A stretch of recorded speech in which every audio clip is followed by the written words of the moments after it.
10 Books presents St. Michael and the Angels, written and compiled by 10 Books, read for you by Hugh Harper.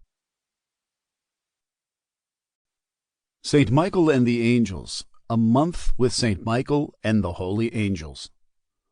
Compiled from approved sources. And there was a great battle in heaven. Michael and his angels fought with the dragon, and the dragon fought and his angels, and they prevailed not, neither was their place found any more in heaven.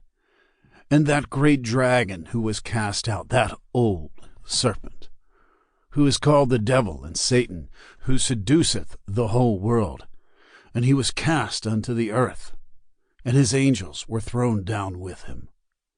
Apocalypse, chapter 12, verses 7 to 9.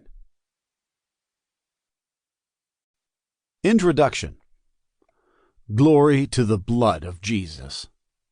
In his book entitled The Precious Blood, Father Faber presents the story of the precious blood in the picture of a procession, which shows us the blood of Christ going out from the eternal mind of God, circulating in time and ascending again to heaven, after having taken on its way each one of those creatures of God who owe to it its own beauty and happiness. The first visibility of the invisible God, writes Father Faber, was but an instantaneous flash, and there lay outspread the broad world of angels, throbbing with light and teeming with innumerous and yet colossal life. The brightness that silvered them was the reflection of infinite beauty. From it, and because of it, they came. Out of it they drew their marvelous diversity of graces. Their sanctities were but mantles made of its royal texture. They beautified their natures in its supernatural streams. It seemed as if here the procession halted for a moment, or perhaps it was only that the sudden flash of light looked like a momentary halt.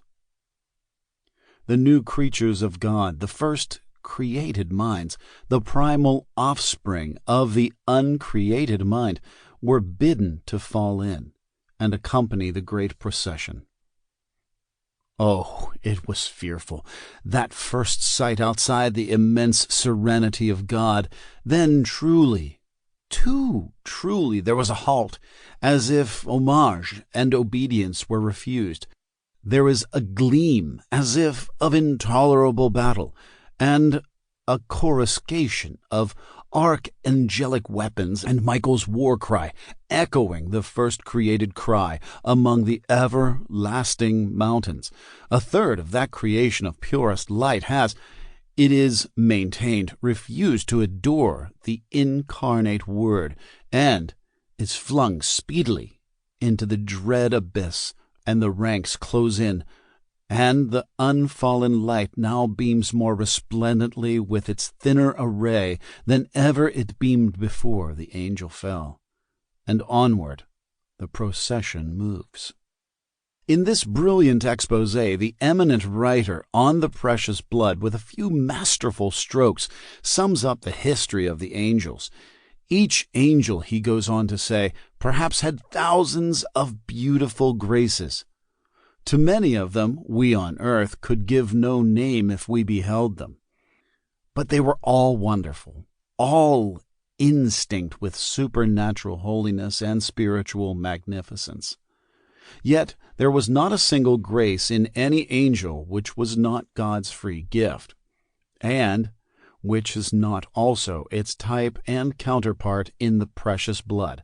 The precious blood would have redeemed them, had they needed to be redeemed, or were allowed to be redeemed. These beautiful lines justify us in seeing an intimate connection between the precious blood and the heavenly spirits, as each day of the month of September, which is especially dedicated to the veneration of the angels, we consider their glorious prerogatives. May the knowledge we gather from the meditation unfold before the eyes of our soul, new visions of clearer light, greater love, and deeper joy, the path of the just Sample complete. Ready to continue?